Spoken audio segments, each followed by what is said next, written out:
the Terminal 3 Improvements Project. And what a great timing, because today is April 22nd, meaning we can also celebrate Earth Day by highlighting the sustainable practices that we follow in all of our capital projects at Chicago's airports. My name is Jamie Rhee, and I have the honor and privilege of serving as the Commissioner for the Chicago Department of Aviation, or the CDA. And on behalf of Mayor Johnson and the entire aviation community, welcome to O'Hare Airport.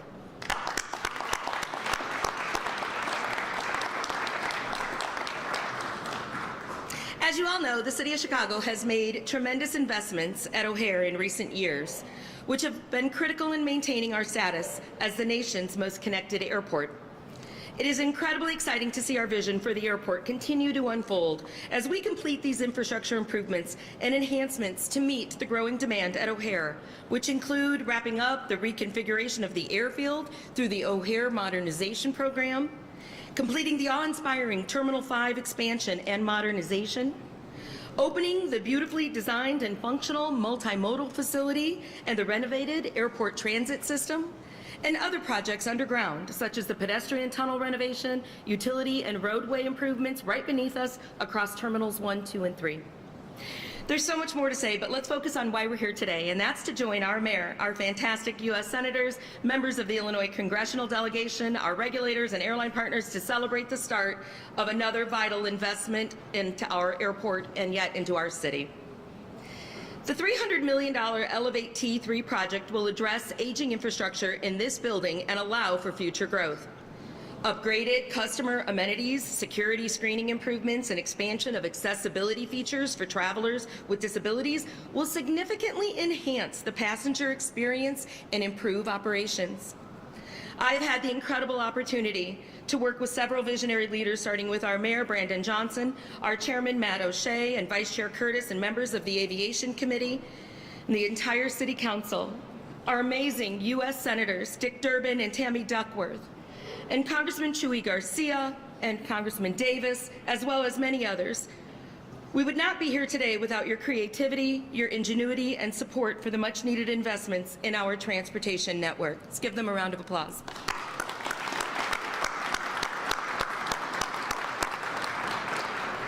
We are also forever grateful to the U.S. Department of Transportation and the Federal Aviation Administration for recognizing the national and international importance of O'Hare and the responsibility of upgrading these facilities.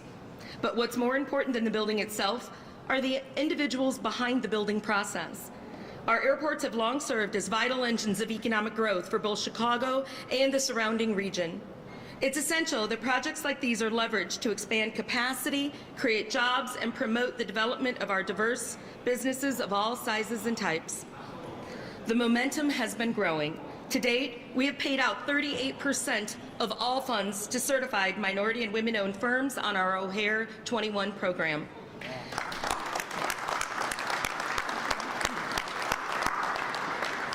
Capacity building brings a sense of ownership to the community, and we are building structures that will welcome people to our great city for years to come. Why not have them designed and built and maintained by the people of our great city? We are also focused on going above and beyond the minimum accessibility requirements to provide all travelers equal access to services and amenities in our terminals. These priorities for the CDA and our diverse team of contractors and our employees that share our passion for incorporating sustainability and accessibility in all aspects of planning and design. And not just on Earth Day, but every day, we take pride in being a leader in sustainable initiatives at our airport. This department developed the Sustainable Airport Manual more than 20 years ago, which is the nation's first sustainability manual and rating systems for airports. Now it is one of our most important jobs as we embark on a project like this is to make sure that in our airport, O'Hare, is an airport first and not a construction site where we happen to park some planes. We continue to work with our partners to phase work appropriately while minimizing disruptions to their airline and passenger operations. Our construction manager at risk, Clark Neal T3 Partners, is charged with ensuring that that's the case here in Terminal 3. Overseeing this work is my phenomenal team at the CDA, led by our Chief Development Officer, Rob Hoxie. Their expertise and enthusiasm is an inspiration to me every day. I'm also grateful for our amazing airport staff who work continuously throughout construction and disruptions to ensure all passengers get to their destinations safely. Our community of 50,000 badged employees are under immense pressure every day to meet the minute-by-minute deadlines required by this industry. They are the reason our airports provide the best-in-class service. We take enormous pride in safely connecting Chicago to the world, and we do so in close collaboration with our airline partners, local, state, and federal agencies, contractors, the men and women of organized labor, faith-based leaders, elected officials, and assist agencies representing thousands of businesses in Chicago, and the numerous city departments that we work with each and every day. All of that work is made possible thanks to the support of our speakers today, so let's get the rest of the program started. Please join me in giving a very, very warm welcome, an O'Hare welcome to my boss, our Mayor, Brandon Johnson. Thank you. Thank you. Yes. Well, thank you, Commissioner. Good morning, everyone. It's really good to be with you all this morning and to welcome you to O'Hare. I do want to thank my fellow city leaders that are here. Not quite a quorum, but we have Alders, O'Shea, Nugent, Hopkins, and Lee. Can you give them a nice round of applause? Our Deputy Mayor of Infrastructure, Lori Lipson, and our Chief Operations Officer, John Robertson. Can you also give them a nice round of applause? I'm also grateful that our federal partners, USDOT, and of course the FAA, all the labor leaders that have made this project possible. Thank you for your commitment to Chicago and to the improvement of our overall infrastructure. I especially do want to thank our two senators, Senator Durbin and Senator Duckworth, because of their commitment to Chicago's airports and their creativity in securing funding, not only for Terminal 3, but for all the progress that we have made in our airports. Thank you both for your leadership.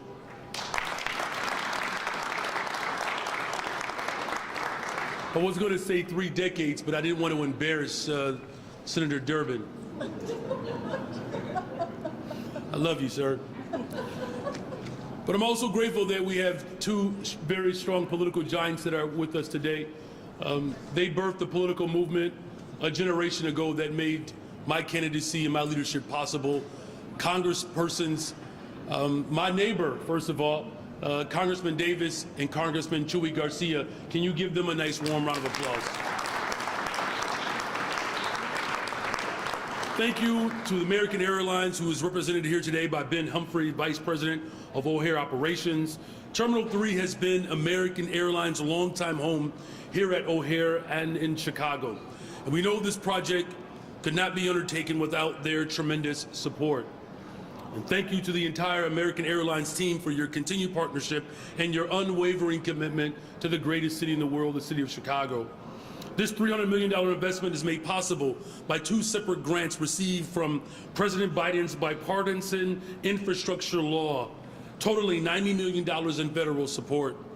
I'm grateful to everyone who advocated for O'Hare to receive the largest competitive grant of any airport in the U.S. for the last 2 years in a row.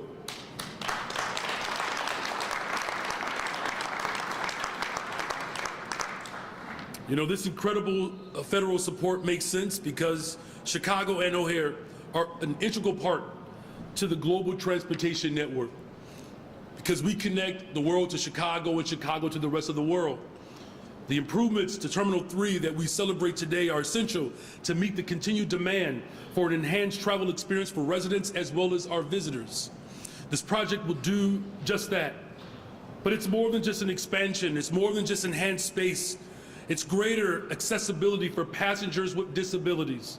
And some of the projects that are highlighted today, thank you for all of you who recognize accessibility is also a human right. It's a fight for justice. Because more space and better screening experience for TSA checkpoints is one of the contributions. A double-wide corridor for better passenger flow between Concourse K and Concourse L. Approximately 10,000 square feet for new concessions and energy-efficient amenities, a better baggage handling system, and so much more. Because today is Earth Day, I want to note that CDA is committed to developing and implementing sustainable practices throughout all of our capital projects, and we've been doing that for more than 20 years. A modernized and well-functioning O'Hare Airport supports our status as a global city like nowhere else.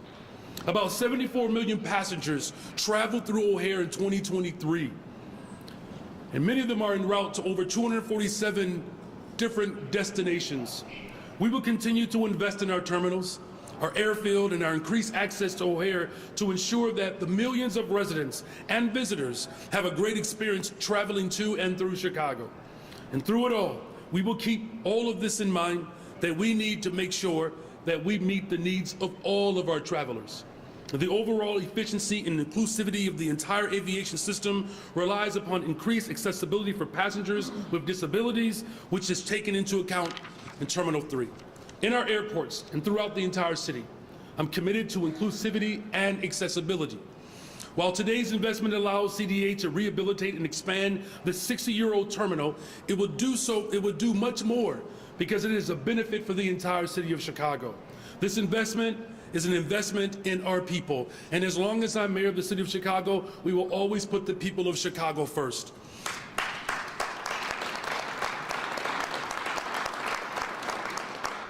You know, airport projects like Elevate T3 create and support thousands of jobs, including hundreds of potential apprenticeships for Chicago's young people, and dozens of contracting opportunities for local businesses of all sizes and types. Why we invest in young people, that is the only way we can truly build a better, stronger, safer Chicago. Why we invest in all types and sizes of business leaders, because that secures a better, stronger, safer Chicago. When women and people of color succeed, the entire city of Chicago benefits. It's important that we promote equitable and inclusive opportunities to work at Midway and O'Hare. These are the type of stable and meaningful careers that our people desperately deserve and need. We are committed to ensuring that the workers here continue to reflect the 77 communities that make up Chicago. Again, finally, to the CDA and to the city of Chicago, we are expanding our partnerships with educational institutions throughout Chicago's region, including our Chicago Public Schools, the city colleges of Chicago, in order to connect people with real career opportunities at our airports. As we continue to improve Midway and O'Hare, we will make sure that all Chicago residents can benefit from these projects. Again, these projects are for the benefit of all of Chicago, not just a selective few. I'm grateful that the CDA leads the charge to engage residents, to promote small, diverse local businesses, and to bring economic benefit to our city through the continuous modernization of our award-winning airports. I look forward to seeing these projects completed. I look forward to the promise and potential that this project and these projects mean to the greatest city in the world. And thank you all again for your advocacy, thank you for your continuous work, and thank you for your commitment to Chicago. God bless you all, and God bless the greatest city in the world, Chicago. Thank you so much, Mayor Johnson. And now it is my honor to bring up Senator Dick Durbin. Senator. Welcome to the Orchard, ORD, O'Hare, my home away from home, my home on the way to home. I just want to tell you, if you saw the movie, George Clooney misrepresented what happens when you get 1,000,000 miles. The pilot does not come and sit next to you. It's happened to me 2 or 3 times, and the worst thing about it is they keep changing my frequent flyer number. But it's great to be here, and it's great to be with my colleague, Senator Tammy Duckworth, as part of this effort that we're announcing today.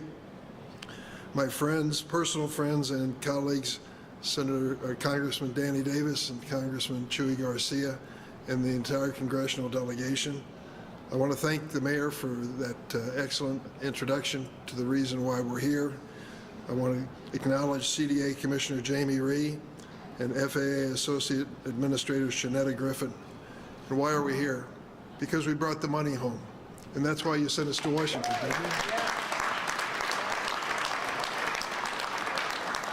President Joe Biden created the largest infrastructure bill in the history of the United States. It's a little bit inconvenient driving the Kennedy or tollways and other places because of all the construction, but it's an investment in the future that had to be made, and it's being made. We applied for grants for terminals at O'Hare and came away, as the mayor said, with 2 of the biggest awards in history, $50 and $40 million, $90 million of the $200 million price tag. Not bad, huh? You're supposed to applaud.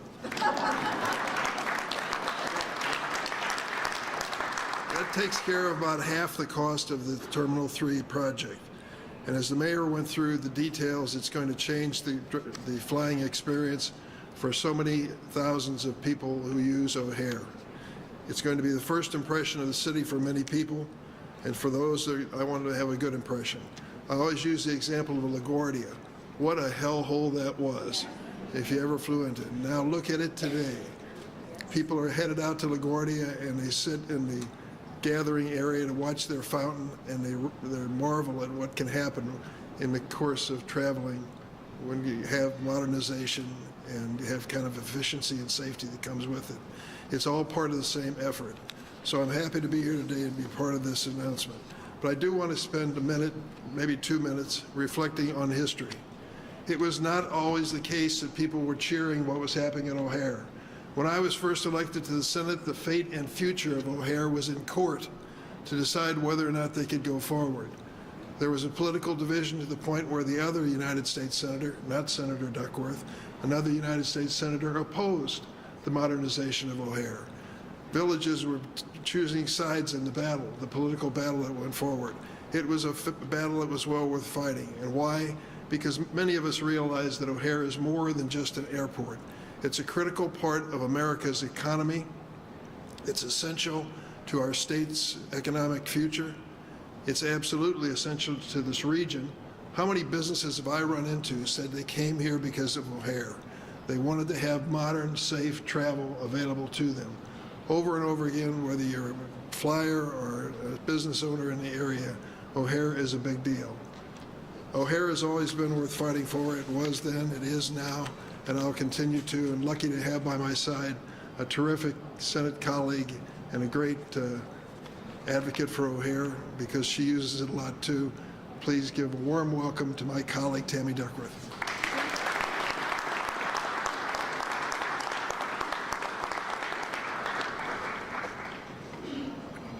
Thank you so much, Dick. Well, what a great day. Thank you, Dick, for those kind remarks. Congressman Garcia, Mayor Johnson, Danny, Congressman Davis, Commissioner Rhee, Associate Administrator Griffin. It's an honor to be here with all of you. It is really great to be here celebrating this incredible investment into O'Hare. You know, this airport is our gateway to the world, connecting Chicago nonstop to 158 cities across the U.S. and 62 cities around the world. It is one of the biggest selling points when I go overseas and I talk to Panasonic or Samsung or LG or Engstrom and say, hey, come build your factories in Illinois. We've got great workforce. We've got a great educational system. We are direct flight to many of the cities that you're from, and that is really important when I talk to these companies. So keeping O'Hare strong means keeping Chicago strong, but it takes investments and commitment from all levels of government to support it. And that's why I'm really pleased that Senator Durbin and I were able to work with the Illinois Congressional Delegation through the bipartisan infrastructure law that Senator Durbin helped shepherd through as a Democratic whip in the Senate to help secure this $90 million in federal funding. I know this airport probably better than many of the homes I've lived in. I know that may sound sad, but it doesn't, because you see, I've been flying out of this airspace for a very long time, both as a pilot and then also as a passenger. And over a dozen years ago, when I represented the congressional district that started at O'Hare's western boundary and went all the way out to Elgin, I started working on the piece of road called the Elgin-O'Hare Expressway that did not begin in Elgin and did not end in O'Hare. And then we started working on the runway expansion. And all of those villages that Dick talked about that started coming down on different sides, it was very, very traumatic. They were all in my own congressional district. But we powered through that. We found agreement. We worked together. We were able to get the O'Hare expansion, the runway expansion done, and I'm so proud that we were able to make that happen. Now it is time to expand these terminals. And I'm really pleased that it's one of the reasons why I chose to become chairwoman of the Aviation Subcommittee in the Senate 2 years ago, because I wanted to be able to help shepherd this process. And I'm very pleased that Secretary Buttigieg, by the way, he sends his regrets that he couldn't be here today. I talked with him. He tried to make it. He couldn't. But I'm on the phone with him a lot, and he is very proud of what we have done here at O'Hare, and he is very pleased to send the $90 million to us. And he said, listen, you guys earned it. You need it. You earned it. You are an engine not just for Illinois, but for the nation. Get to work. Absolutely. So, if we're going to keep O'Hare status as one of the best airports in the country and in the world, we can't let up. The funding that we're celebrating today is proof that as one of the best airports in the country and the world, we can't let up. The funding that we're celebrating today is proof that there's a strong federal support available for improving our airports. Senator Durbin and I pushed for this, and we're going to continue to push for it. And I know that all of us here are committed to continuing to work together to move the terminal area plan forward. Expanding capacity at O'Hare has been a decade in the making across multiple mayoral administrations, and the end is finally in sight. I am committed to working together with all the parties to ensure that we can expand O'Hare's capacity and ensure its world-class status for decades to come. We need to see the full 25% expansion of the gate capacity that everyone agreed to in 2018. And if it takes more federal money to make that happen, our delegation is going to keep working to secure it. So thank you.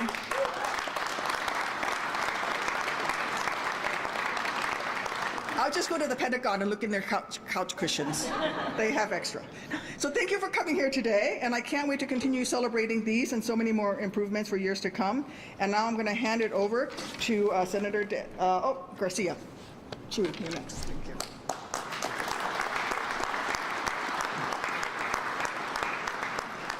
Thank you, Senator Duckworth, and delighted to join Mayor Johnson today, my colleagues from the Senate, and of course, my fellow West Sider, Danny Davis from the United States Congress. As we all know, Chicago is a national and international hub for transportation, and of course, keeping O'Hare one of the busiest airports in the country and a connector of people worldwide is of utmost importance. The COVID-19 pandemic at its height hit airports very hard.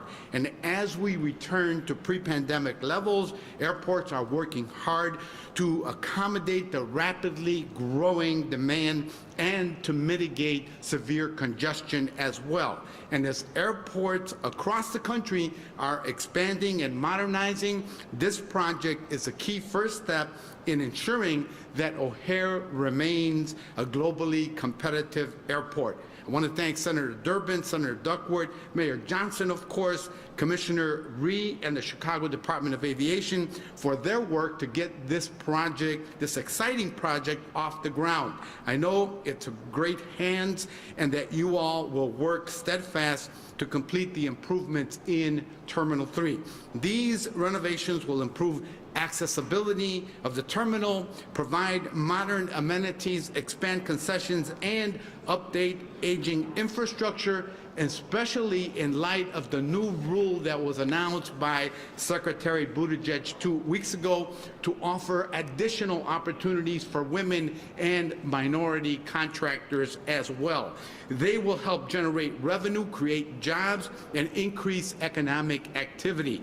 Projects like these require both private and public funding in order to make it to the finish line, and I'm happy to be a part of these efforts. As a member of the Transportation and Infrastructure Committee in the House, my priority has been to bring updated infrastructure to a state of the best repair possible and to put infrastructure and transportation at the center of our federal agenda. I work hard in Congress to negotiate, pass, and now implement the Bipartisan Infrastructure Investment and Jobs Act, which helped fund the construction of this project and many others across Illinois. As a Chicagoan, I'm proud of the vital role O'Hare plays in the economic development of the region, the Midwest, and the entire country. I'm excited to be with all of you today to celebrate this milestone, and I look forward to working to bring resources for Chicago's economic vitality. Thank you.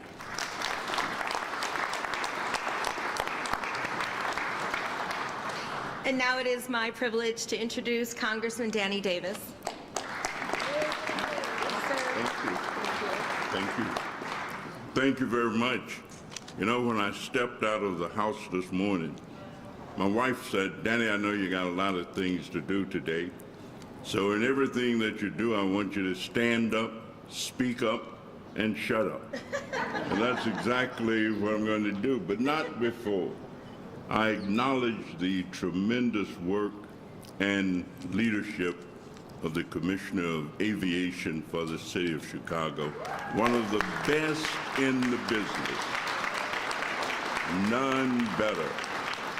Of course, I'm pleased to be here with the Honorable Mayor, who has been flying, well, not flying through Chicago, but zipping through Chicago, providing leadership, guidance, opportunity, hope, and direction for all of its people, which is a tremendous job in Chicago.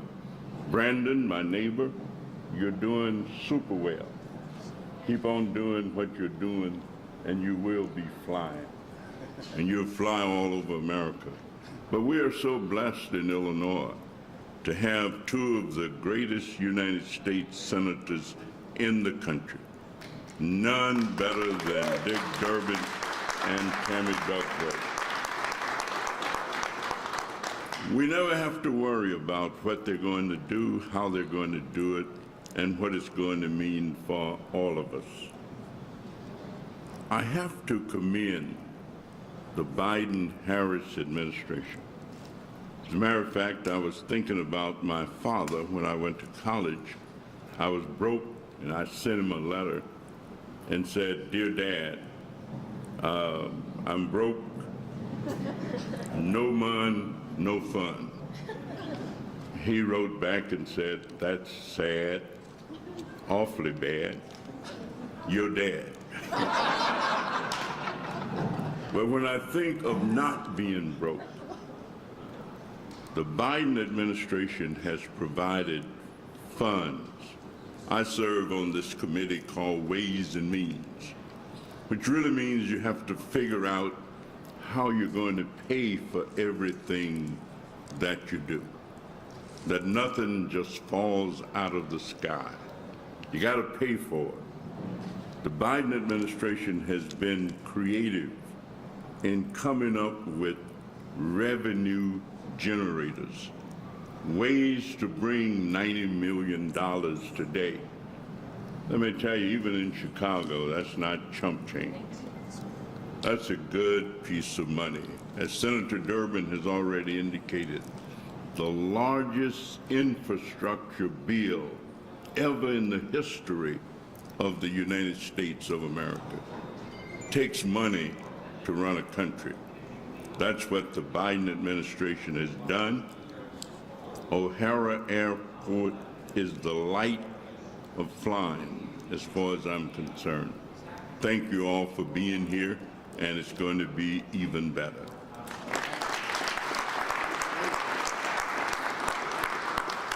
Thank you, Congressman Davis.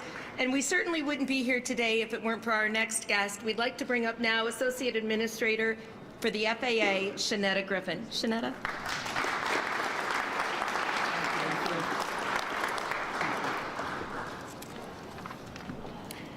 Thank you, Jamie, and good afternoon, everyone. Good afternoon. So I am honored to be here on behalf of the Biden-Harris administration, Transportation Secretary Pete Buttigieg, and my boss, FAA's Administrator Michael Whitaker, to celebrate this monumental project. Mayor Johnson, Senators Durbin and Duckworth, and the Congressman Davis, Congressman Garcia, Commissioner Ray, your city's aldermen, your board chair, members of the mayor's team and also CDA's team, American Airlines, and all those who have helped bring us here today. I'm happy to be in partnership with all of you.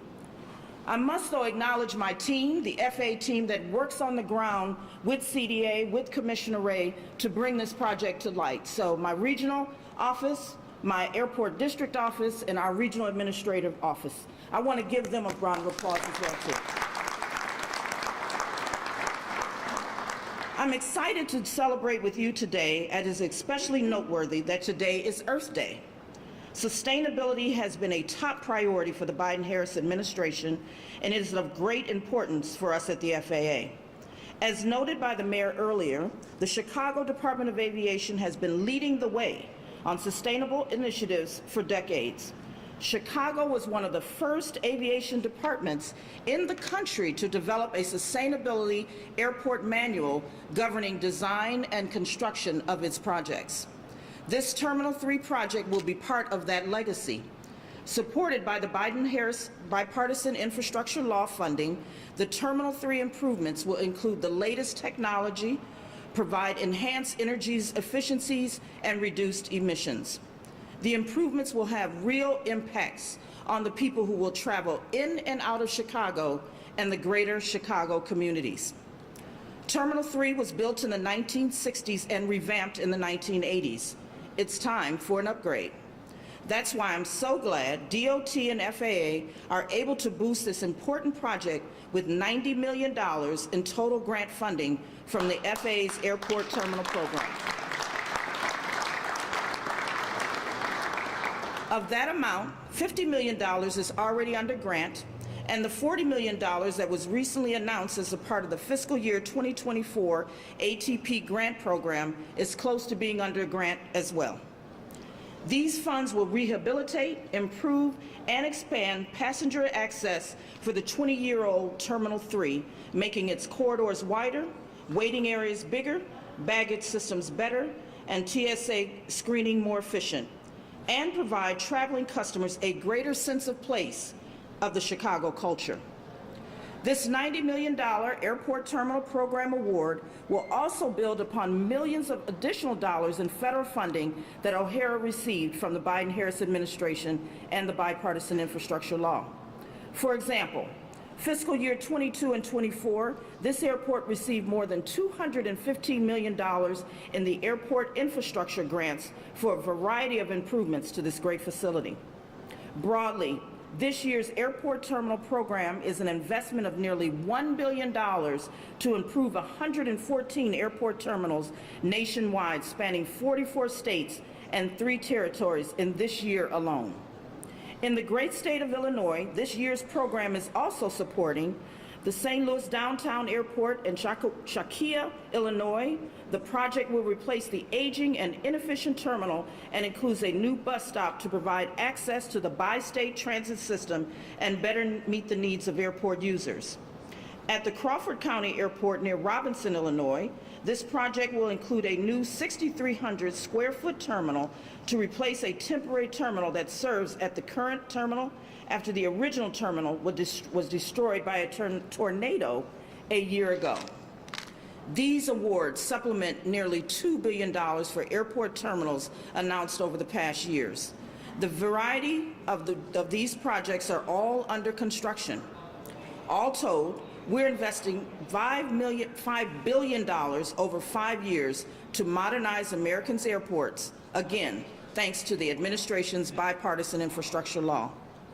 So let me close with this. The American people have been thinking a lot about travels and its ways, and it needs to be improved. Our work not only invests in the physical infrastructure of our airports, but also in strengthening safety, improving efficiency, and the customer experience. Our work to improve the travel experience not only helps Americans get to and from their destinations with less stress and fewer costs, but it helps keep us safe and helps the economy thrive. We are indeed changing lives and making a difference in communities across this country. DOT and FAA are proud to play a part in improving one of the most connected and busiest airports in the world. So congratulations again to Mayor Johnson, to the commissioners, to the Aviation Chicago Department, to all of those that are here today, as we look for the development for the Chicago O'Hara Airport, Elevate T3, and we continue to have a great partnership on this project and many others in the future. Thank you for having me here today, and again, congratulations on Elevate T3.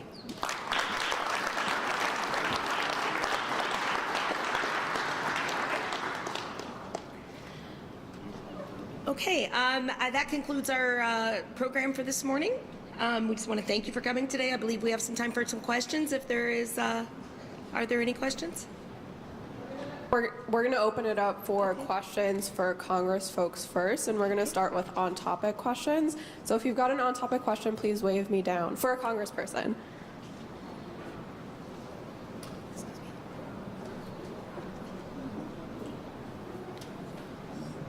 Hey, for Senator Durbin. So after news broke that the city proposed changing the order of the global and satellite development projects, you quickly shared a statement calling for the city to go with the original agreement and asked Secretary Buttigieg to convene a meeting. What do you think that the city's reported proposal gets wrong, and what are the stakes here? I think we're in a better place now. I think there's been an effort to increase the conversation among the parties involved, the airlines as well as the airport. My goal has always been to meet the 25% increased capacity goal. You know, we put billions of dollars into these runways to make them efficient and safe, and that was the right investment to start. Now we got to make sure that the terminals can respond to the traffic that's likely to come in the near future. And that's what I was aiming for with that statement that I made. I've talked to John Robertson, representing the mayor, and I talked to Matt O'Shea. I'm glad they're both here in the front row. And I will just tell you that I think we have a proposal that will reach our goal of 25% increased capacity over the period of time that we wished with the TAP agreement. Any clarity on what's changed in that proposal in the last 2 weeks that makes you more comfortable with it? Well, there's a rephasing of the construction. I'm not going to get into detail, but I will tell you it's been submitted to all the airlines so that they can take a look at it and see if they think that's the best way to go. But the conversation is going in the right direction. We have the same shared goal for O'Hare. And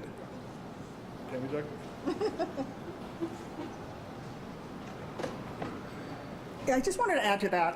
The proposal is not a rephasing. It is actually just how we're going to go about doing all the construction that needs to happen. With O'Hare expansion of the runways and everything, we're going to spend $18 billion total, as much as that. For us to not have a 25% increase in gates at the end of that $18 billion process would be fiscal malpractice. And so the end goal is always to get to the point where we have that 25% increase. We can't go through all of this and only have 3 additional gates. We have to get that 25% because we want O'Hare to stay at the top of the heap when it comes to the most quality airports around the world, not just in this country, but around the world. And so the proposal that's going forward, we can't get into it too deeply because the negotiations are continuing. But you should know at the end of the day, as Dick said, it's going to get us to that 25%.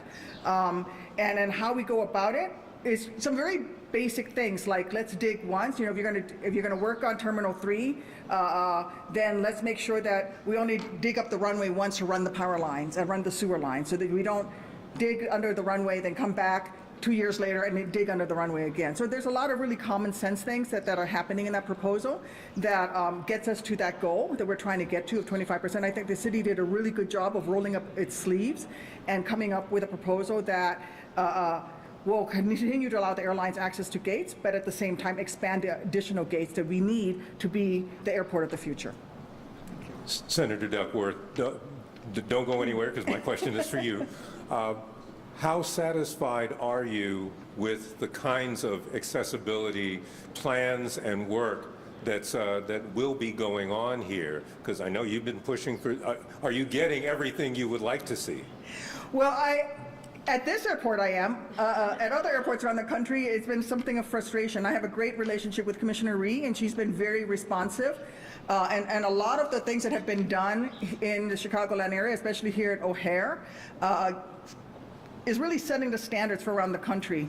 So I'll give you an example. We have here a restroom that has adult-size tables where if you have a child or a companion with a disability who requires an adult-sized table in order to be bathed and cleaned, you can do that here. It's really easy to access it. It's easy to get around. I've not gone anywhere where I haven't been accommodated. And so I think that we're well on path. Are there things we can always do better? Yes. I think that the airlines need to do better when it comes to training the people who handle baggage and stop treating medical equipment as baggage and treat them as medical equipment.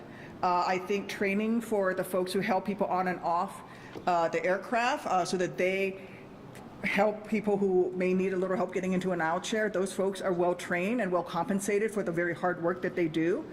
So there's a lot more that can be done, but certainly with the plans for T3, I'm in very close contact with Commissioner Rhee as we look at that, and that is part of everything that's planned, the disability access.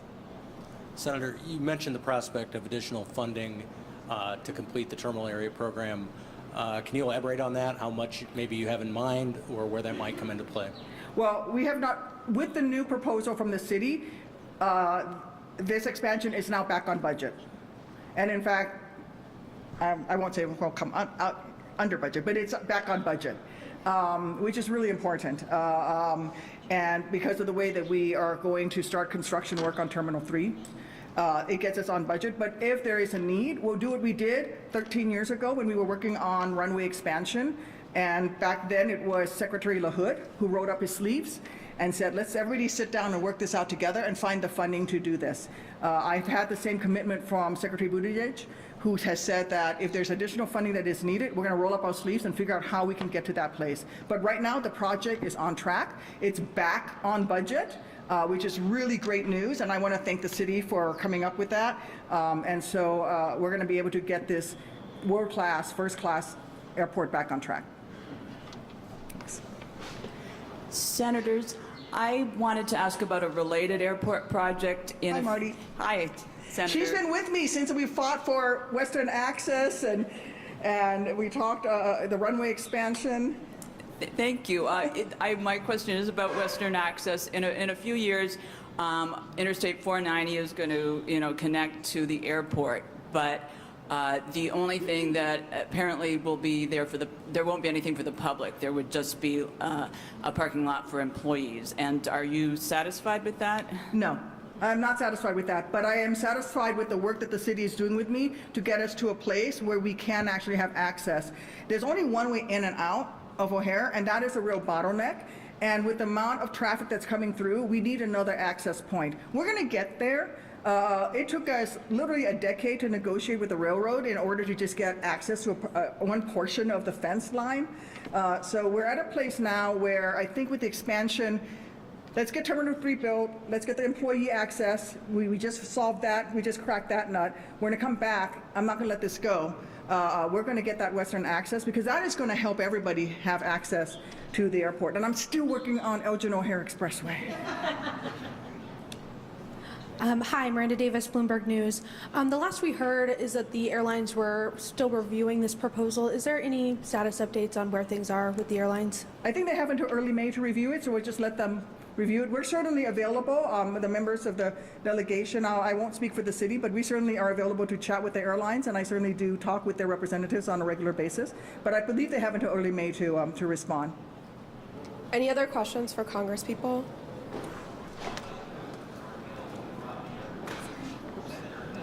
Hi, can you elaborate at all on the timeline involved in the new proposal?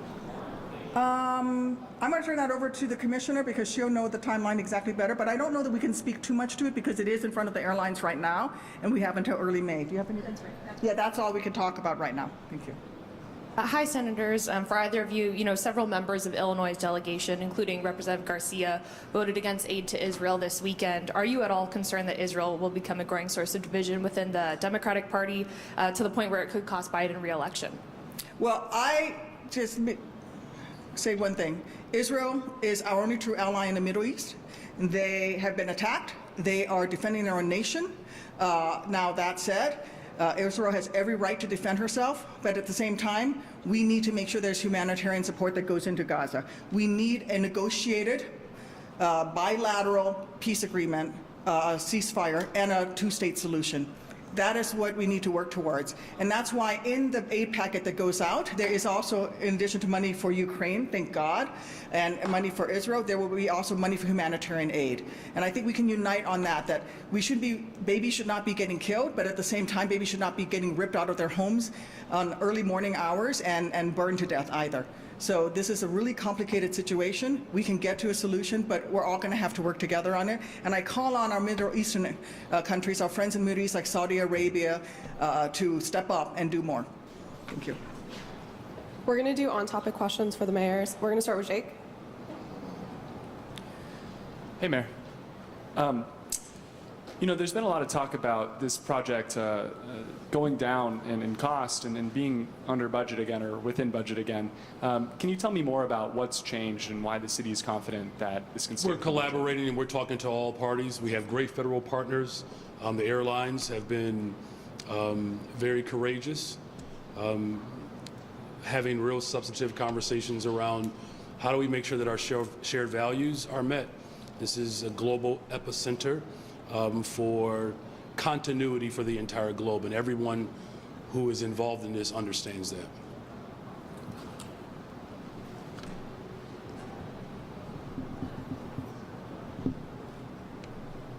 Topic question, if you could flag me down, unless we're doing off topic now. Hey, Mayor. Hey. I know that, as you certainly know, ShotSpotter played a role in the response to the police officer who was killed over the weekend. I know you've been asked this several times, but why not give the Chicago Police Department the tools they need to do their job, which they believe is ShotSpotter? Are you referring to the officer that was murdered? Correct. Yeah. So let me just first of all, again, acknowledge our condolences for the officer's family. Had a chance to spend time with his mother and his uncle. The type of heinous violence that continues to cause tremendous grief and turmoil has been a hardship over the course of decades now. And we're working hard every single day to build a better, stronger, safer Chicago. Homicides and shootings are down. A lot of work to be done. Our police department has the tools that it needs to help us build a better, stronger, safer Chicago. And as I've said repeatedly, it can't be policing alone. That's a failed strategy. That is what previous administrations have relied upon. We continue to rely too much on policing to address community safety as a whole. My approach is comprehensive. I will continue to have a comprehensive approach. A generation ago, President Johnson said we have to get at the root causes of crime. He was mocked a generation ago. And as a result, we have not had the type of transformation that the generation prior wanted to see. Well, my administration is fully embracing our work to build a better, stronger, safer Chicago. We have to get at the root causes of violence. And again, the results are beginning to speak for themselves. Homicides are down, shootings are down, investments are up. That's what I'm going to continue to do to secure a better, stronger, safer Chicago. Mayor, hello. Can you please tell us, where were you yesterday morning? Why were you not with the superintendent when he announced the murder of Officer Weska? Thought it was important that I spend time with the family, because that's what my responsibility is. So I had the opportunity to speak with the family, and that's something that I think all of us have to do. Center our work around the people who are most impacted. And so I did just that out of respect to the family. But were you there with the superintendent? Officers are asking, your presence is noted, and your absence was also noted when the superintendent... So which one is being noted? My presence? Okay, all right, so my presence was noted. Talk to the family. That's where I spent my time. And of course, I did spend time with the officers who are all impacted by this. You notice, to see one of our fallen officers' body lay as the family was preparing to go into the morgue, it's one of the most difficult things that I've ever done. I show up every single day for the people of Chicago. And I know the people know that. And I know the family knows that. I spend time with the family, because that's what a mayor does. Mayor, the FOP's John Catanzara says the fact that an officer was killed shows that no one is safe from these carjackers. Is that the lesson Chicagoans should take away from this? As hard as it has been over the course of decades in this city,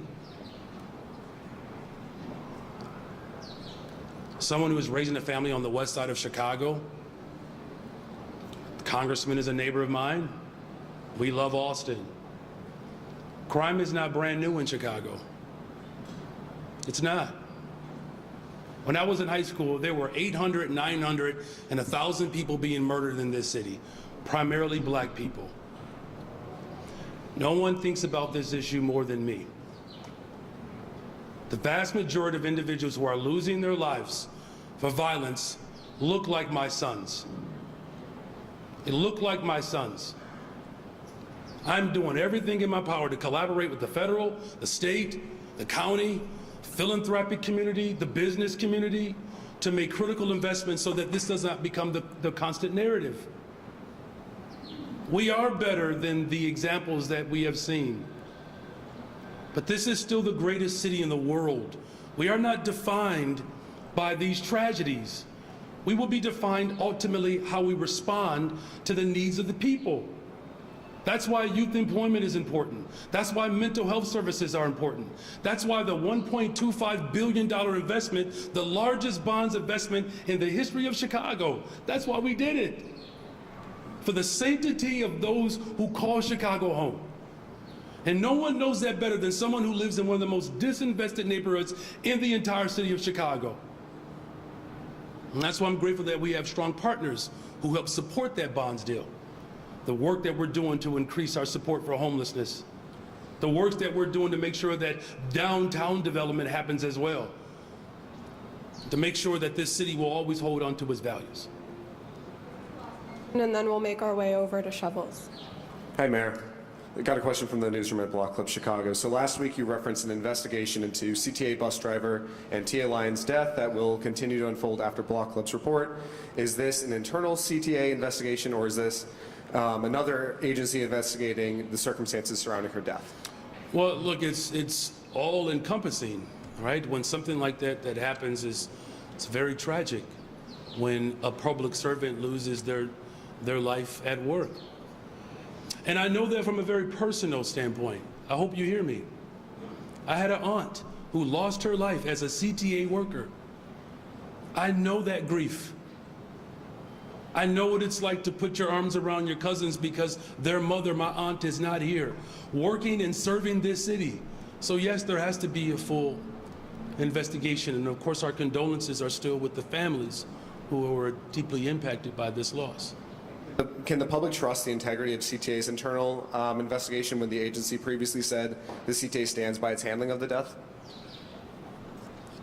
There's a process, of course, that will continue to unfold.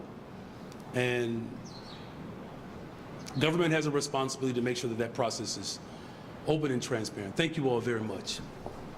We'll make our way to Shovels. Thank you very much, Mayor. And now we're going to go over and Angie, cut the ribbon right over here. We can go this way, sir.